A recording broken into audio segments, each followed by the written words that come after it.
Omulamuzi wa kkooti enkulu Rosette Comfort Kania akyagenda maaso n'okuwulira omusango ogw'okutta eyali omusuubuzi w'omu Kampala Henry Katanga olwaleero oludda oluwawabirwa lukunyizza omupoliisi IP Ogwange Emmanuel eyaleeteddwa oludda oluwabi era nga ye mujulizi owa 21. Bannamateeka babawawabirwa okuli Jet Tumwebaze bakunyizza Ogwange n'okumubuuza ebibuuzo eby'okumukumu kwa alipoota gye yakola ne ku bujulizi bwe yawadde kkooti olunaku olw'eggulo. But those gaps are too gaping that they cannot be filled by your moment lies.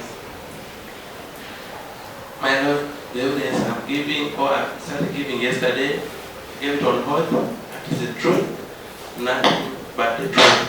Ono bakimutaddeko ng'obujulizi bwonna bwe yawadde kkooti bwe buli obujingirire era nti yabufumbirira n'ekigendererwa eky'okusingisa bawawabirwa omusango guno ye kye yeegaanye.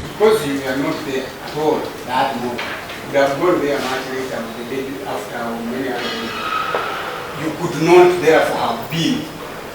My Lord, I was there physically and I was evidence custodian.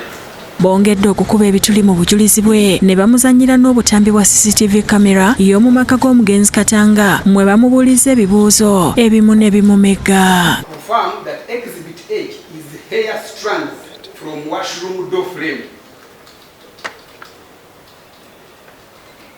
Yes, my Lord. It was from the door frame to the seat of crime. Confirm that now defense exhibit, the next document, defense exhibit 15 does not bear age. Yes, my Lord. It doesn't bear age because... Wait. Download the app on App Store or Google Play Store now. Vision Digital Experience, the future of media.